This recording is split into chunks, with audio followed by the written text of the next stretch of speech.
Hello. Hello. Okay, I don't know why the videos aren't on. Oh. That's the video. Where am I? Snap video. There we go. There we go. Cool. Hey.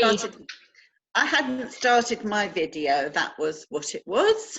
Yeah, me too. I don't know. I don't know that I'm terribly au fait with Zoom. So, welcome everyone. Today's masterclass is about finding the balance between self-improvement and self-acceptance. And so in today's class, we're going to talk about obviously self-improvement, but the positive and the negatives on it, self-awareness, which is going to help lead us to self-acceptance. And then we're going to have a few tips to help you keep your self-acceptance, because sometimes it's really easy to feel good at the moment, but to carry it through is always the harder part. Some of you would have seen this quote before, but something that I always remind myself, that we can do anything, but not everything. I know in my life there's always been times where I felt that I needed to do it all, especially when I was being a single mum, and trying to be everything to everyone. And it's just not always possible, and it's accepting that we can't do everything is, I think, one of the key things that we're going to learn today. So self-improvement. So who doesn't want to improve themselves? You know, most of us do want to improve our lives and ourselves. We want to you know, when we're younger, we want to get more qualifications, and even when we're older, you know, we look into doing more. We always want to learn something new, and, you know, when we're working, we want to do better at our job. So, you know, self-improvement is a good thing, you know, and we're seeing it everywhere now. You know, media is really pushing it, and even I offer self-development classes and things like that. So, you know, it's been pushed at us quite a lot that we're meant to be better. But, you know, are we doing it for the right reasons? You know, has it turned into that I should, you know, I should be doing better and things like that? Because when it turns into should, that's when it becomes a problem. You know, we have this negative impact on ourselves and our mind, because then we're saying we're not good enough. Because we're saying that we should be improving ourselves all the time. So when we're doing that, we then slip into kicking our mindset off of not being good enough. And we go back to all our old patterns. And that's where it becomes a more of a negative reaction to us than a positive.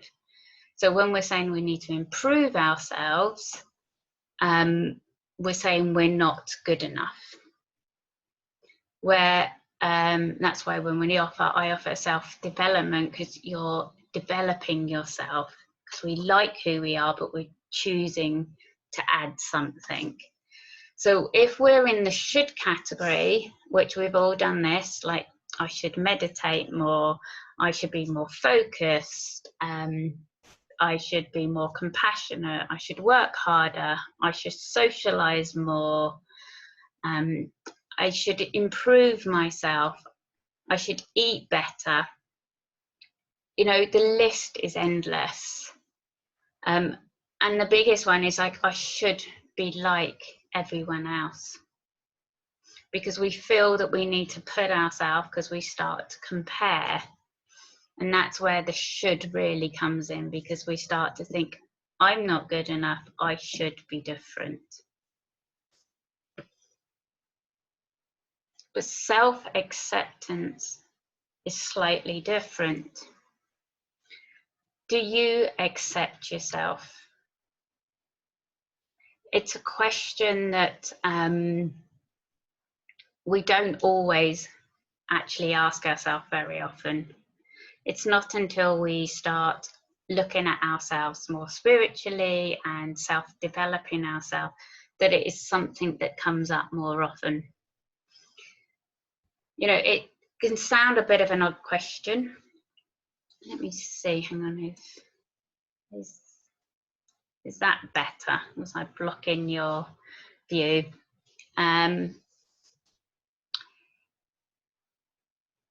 Sorry, so yeah, it might sound like a bit of an odd question.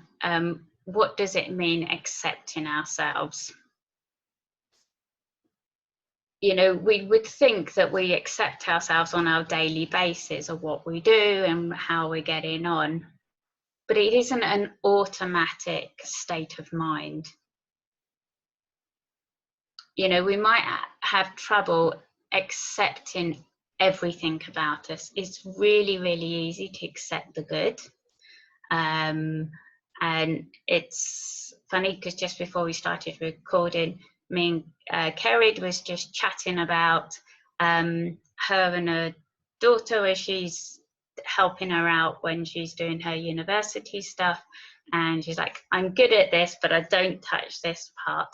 And it is very good that she's aware of, this is where my limits are, because we're all very good at saying, I'm great at this and I'm great at that.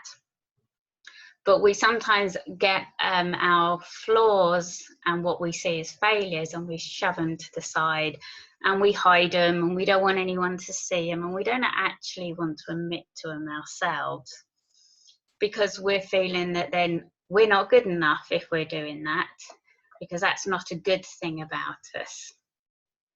Where in fact we should actually be looking at the flaws as well as the good parts about us.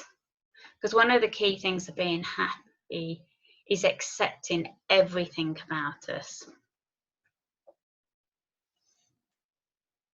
So accepting the good and bad, our flaws and failures, is not a criticism. We're not beating ourselves up. What we're actually doing is acknowledging the things that we're struggling with. Realizing the things from our past are not all bad and against us. What we did with the knowledge we had at that time, and we don't need to hold those guilts. So it's being able to see the mistakes that we've made and learn from them. And then when we learn from them, we don't actually then repeat them. So instead of just holding the guilt from things that we've done, if we can look at them and face them, which isn't an easy thing to do, but then we can see that then where I shouldn't have done, and then not repeat it. And then by not repeating it, we're making the situation better. Because when we were in that situation in our past, we were in a very different state of mind. We didn't have as much knowledge. We didn't have the understanding of the after effects it's going to have. There's all that, you know, if only I did, and you know, we didn't have that. So we have to let go of that part, and accepting the things that we struggle with, we can then look at them to actually find help to bring us forward. Because when we're hiding it, it becomes a bigger problem. It will build up inside us, and then we emotionally don't deal with it properly, because we're holding back something that we're trying not to tell other people. If we can go, I actually struggle with this, can you help me? Or I need to find a way to deal with this, I can't do it, I need to get someone else to do it. So for an example, it's always a good thing if you have a business and you run a business, and I know this being self-employed, I can't do everything. And there's certain things that's not my strong point. So that means I either have to get someone else to do it, or, you know, you pay someone. If you're in a bigger company, people have their strong points. So that's their section. And that's actually the same with us. Instead of just going into emotional panic and overload with something, if we then honestly say, I can't do, we can then get help for it, or then easily have the support through that situation. I hope that makes sense and I'm not just waffling there.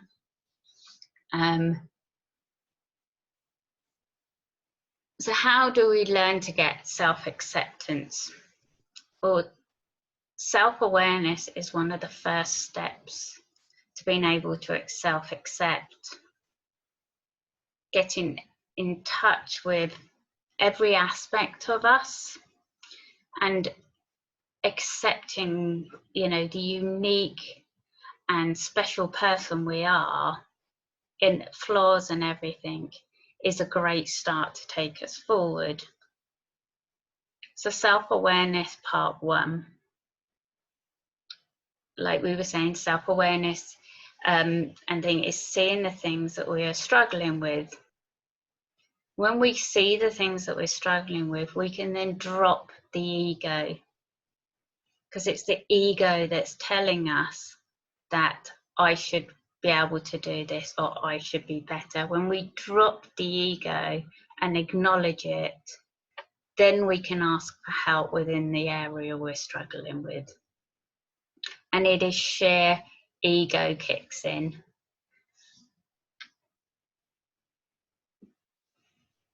In the self-awareness part 2, it's also seeing the good parts about us and seeing the things that we're good at and then celebrating them.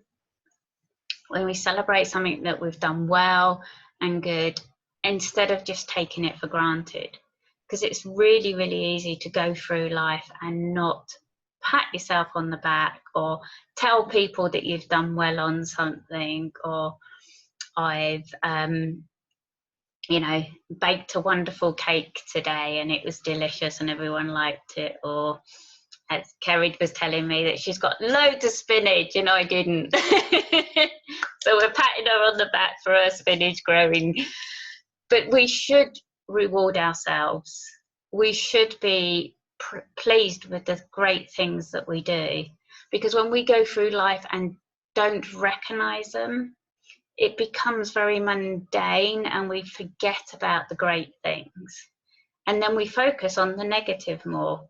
And then we beat ourselves up because we're not doing that, instead of having the rewards.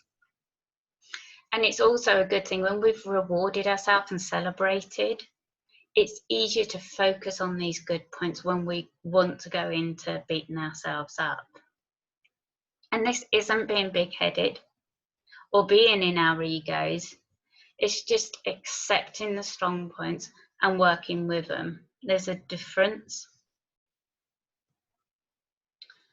So self-awareness part 3 is being aware of how you feel. I've talked about this a few times. It comes up with a lot of my subjects. But like, if you can acknowledge that you're tired or you're hungry or you're feeling overwhelmed, and sometimes we don't recognize it straight away, but when we're using self-awareness on us, on our feelings, it's easier to then sit back and go, oh, I'm actually scared. This is why I'm panicking, or this is why I'm getting angry. This is why I'm snapping. And when we're able to acknowledge that and become aware of it, it's easier to accept why we're reacting, but then it's easier to deal with it in a more positive way, because you will stand back and see, that's not positive reaction to it, and it's because I'm scared. And again, it's talking about it, and when you've accepted it, it's saying, I'm scared. We all have wobbly days, we all have things where we feel off kilt with something, and you know, yes, there's certain people you don't say it to, but there's usually always someone you can go, you know, I'm struggling today. Well, you can say, I'm struggling today, so, you know, I might not react very well. You know, so then they're aware, and then the household is easier to deal with, or even the workplace. And self-awareness part 4 is working out what works for you. Just because others do it doesn't mean it's right for you. And this is something my mum always used to say to me, just because others are doing it doesn't mean you have to. Especially when I was moaning that I wanted to stay out and not get picked up so early or something. And as I was writing it, I was like, oh, I'm sounding like my mother. But it is true, when we can accept and be really self-aware of what works for us and doesn't work for us, life becomes a little bit easier, and we're more happier, and we're not pushed into doing things. I hear this a lot with my clients, that they feel they should be going out and socializing or doing something or going somewhere for dinner at somewhere, because they feel if they don't, they, you know, won't fit in. But if it's not right for you, or you're too tired, or you really don't want to be doing it, then just say, you know, because if the people don't understand, they're not the right people for you. And the more we are self-aware and the more we accept us, the more the right people will come around. So accepting. We need to accept who we are, how you feel, and what works for you.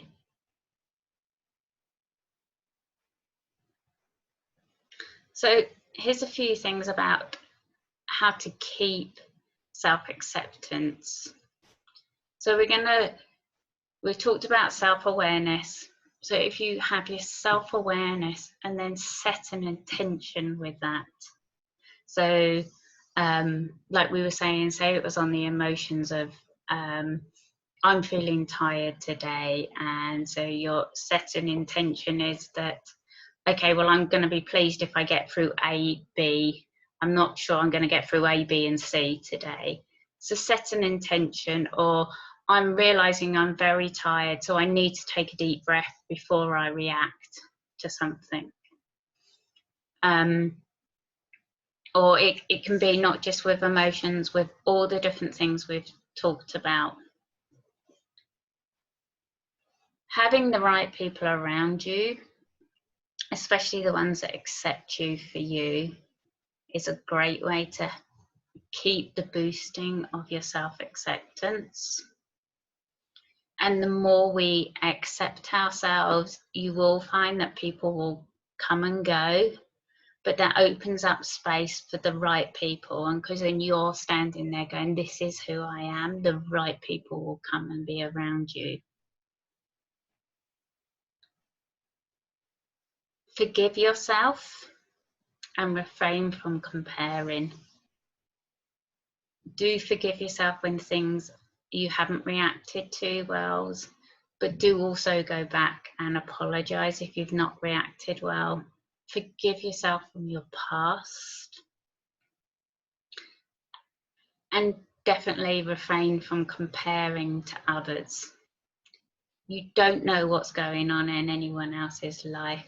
It might look like it's all okay, or you see things on Facebook, but it doesn't mean it is. And even if it is, it doesn't mean it has to be the same for you. When we start comparing, we're again telling ourselves we're not good enough, and we are good enough. Grieve your unrealized dreams is actually looking back again at what happened in your past and realize that you didn't understand, you didn't have that dream at that time, you didn't have the understanding, and actually accept and praise yourself for getting through that point. Give yourself a pat on the back for surviving it and realizing that now you can let that go. So with the knowledge you have now, you can move forward. Acceptance is not resignation. We're not giving up when we accept something. We're not saying that I can't do that, so I'm never going to do it. Like we talked about, acceptance is about seeing what it is so we can do something about it. And again, then being kind to yourself and compassionate when you can't do something. This was the biggest thing I had to work on myself after I had the accident, and I was realizing the things I couldn't do. I had to really sit back and not beat myself up. It took me a long time to do it. But the more compassion and kindness I gave myself, easier life become. Also, stay positive, but not over positive. Remember to keep it realistic. So again, if we're accepting things about ourselves, you know, it's don't go into the negative talk of, you know, or nobody likes me, blah de blah. Be realistic of, or just because someone doesn't want to be around me doesn't mean that nobody likes me. I still have quite a lot of friends. That's been more realistic, and that's when we stay positive and realistic, it's easier to accept. Setting goals can be helpful as well. When we set realistic goals, and like we said, then celebrate them when you accomplish these goals, is a great way to start moving forward with it all. When we set small goals and then add slightly bigger ones onto it, you really start to move forward, because when you've done the smaller, when we start with just a big goal and we don't achieve it, then we can go into beating ourselves up. If we've made the smaller steps, we can then reward and celebrate every time we achieve them, and then you just add another one and add another one, and slightly they get bigger and you get closer and closer. But the goals are every step. It's not just the end result. And when we do that and we break it down, we then stay into, I've done well, look at what I'm achieving. It's like when we teach children, I always looked at it, my son done taekwondo, and you have the different stages of belt. And when you do a white belt, you're going to get your yellow belt from your white belt. It's very basic. And you take that step, and then they get rewarded with their belt and their certificate. And then they take the next step. They don't need to be a black belt when they're a yellow belt or a green belt. They have to take each step, and then they have to get rewarded. And this is what we actually have to do, because our mind needs that, and we need it to not slip into, I don't ever finish anything, I don't achieve anything. So having the small steps makes life a lot easier when we're working towards something. And positive self-talk is always good. Like we said, keep it realistic, but you know, do try and use some of these examples or anything that works for you to stay focused and not slip back into the negative.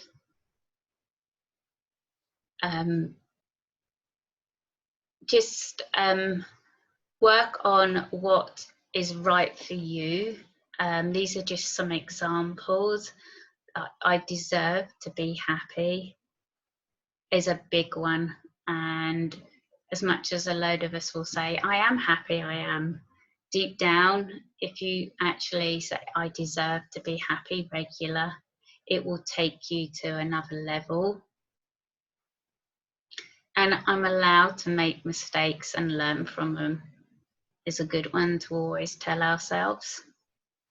And if we repeat these regularly, and you can pick which statement works for you, and they will change with what's going on in your life at different times. If you repeat them, then the body and the mind will absorb it, and you will then really start to accept yourself and love yourself a lot more. I was told years ago when I ever had affirmations that the spiritual number is 11, and when you repeat them 11 times, it really, really enforces it. And if you can do that at least once a day, that works. If you can do it more, if you need it when there's something going on. Also, if you've got something that you know you should say, or you've looked up in a book and they said that's a good thing to say, especially if you've got the Louise Hay books or anything like that, and you're struggling to get the words out, and you do sometimes, when you're trying to repeat it, it's not saying, that means that something's stuck with you and you're not 100% believing in it, but keep saying it and keep working on it. Or you can also just sort of meditate on why you're struggling.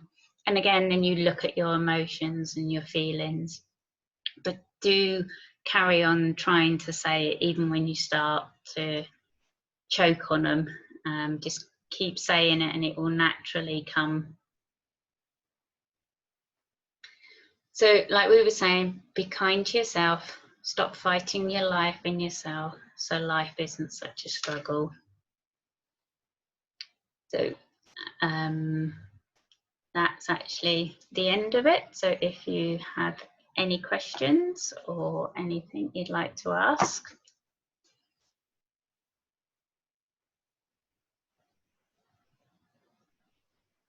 I've got a comment.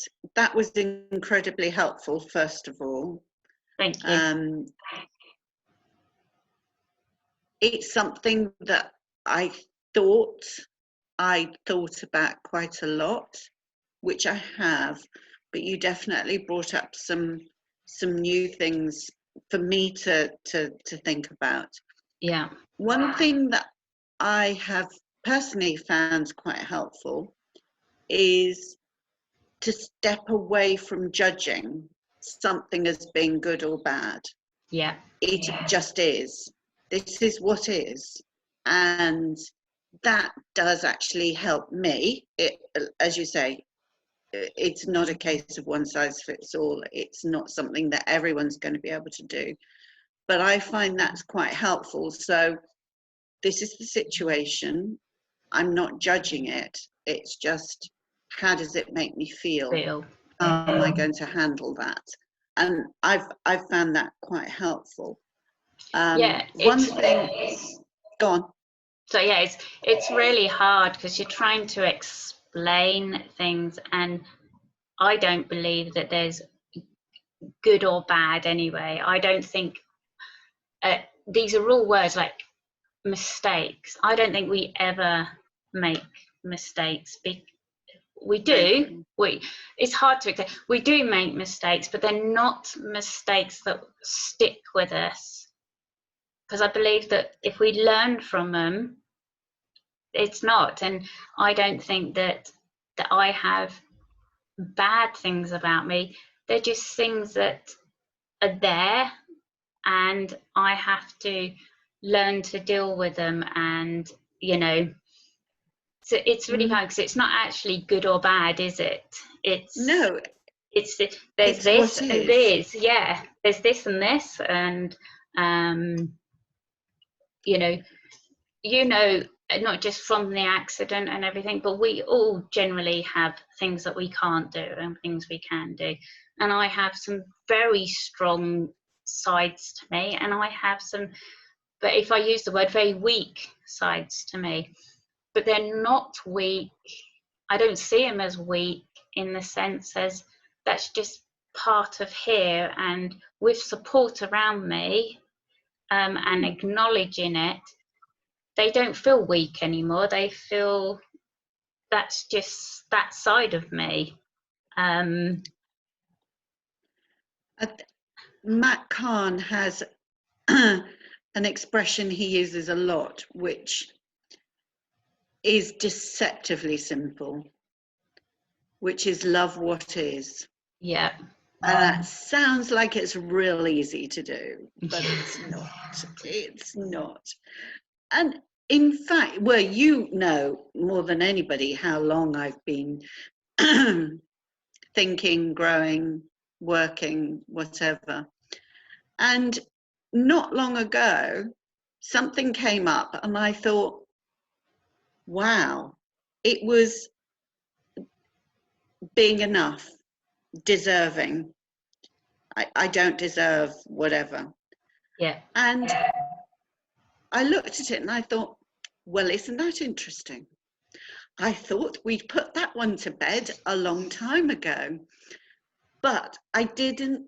I tried really hard not to judge it. And you know what? It'll probably come up again. So that's fine. Sometimes it is very interesting, like you said, you know, I've known this for years, I teach it, and because now I'm doing it all online, it's very different. So I'm doing it into PowerPoint. So I wrote this again, and I've been doing it over the last couple of days, writing it up, and it brought up stuff. I woke up this morning, didn't feel great, I was wobbly, and I went upstairs, walked into my bedroom, and my legs buckled from underneath me, and I started crying. I had no idea where it had come from and what it was. I just felt this thing, and I just went boom. And it was maybe, I think, writing all this, and and as I've gone through the day, these different emotions have come up of like, you know, it was accepting myself and, you know, being good enough, and you know, all these things. And these are things I've worked on for years, but they come up. But now I could release it, cry about it, but not hold it. So I don't think, as much as we work on them, it was just like, oh yeah, I have to let go of that a bit more today. But I could express it today, luckily. And it was shared and expressed, and it was just there. It wasn't a big thing. It wasn't, oh my God, and I didn't once go, oh, this is dreadful. It come up and it went and it let go. But it was, you know, doing all this brings it all back up. You know, every time I teach something, you know, I might have learnt it for years, I might have taught it for years, but it will still bring things up, which is good, because that's why we do it. So absolutely. and it is, and every time it's that little bit more acceptance. But I was accepting that I had that emotion, and I also allowed it to happen, and I allowed it to go. And if, you know, it brought something else up to talk about, I just talked about it. And if I had a bit more of a cry, I cried. And then so I actually just about half an hour ago sat down and just closed my eyes for 5 minutes, because I wanted to be in the right place to teach. And I sort of said, is there anything I'm missing? And it was just like, just let it be. And it was, and then that's what it was. And it's, so we go through different stages. We have to deal with them at the beginning, and like you said, you're like, I thought I dealt with this, you know, and I've said that so many times. It's like, I really thought I sorted this one. I've heard you say it. Yeah. But now it's more just, they come up because they are part of us, they're part of our past. And also, I think whenever one has addressed things in the past, I know for me, I was a different person then. I've grown. So things are going to come back up and say, actually, now you're ready to look at this. Just look at this and see, and let it, deal with it, let it go, and then move. And I'm sure till the day I die, stuff will be coming up and I'll be thinking, well, isn't that interesting? I thought but it's looking at it with new eyes, isn't it? Like you said, exactly. When you've grown, you look at it with that very well. New eyes, and it's a different perspective, you know. And again, it's accepting I had a wobbly day today. Doesn't mean tomorrow's going to be bad. And we all have them.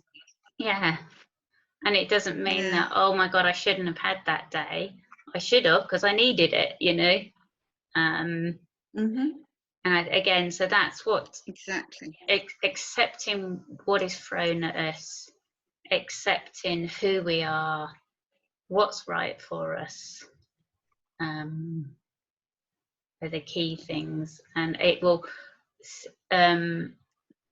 acceptance and self-awareness is something I know I will be working on for the rest of my life.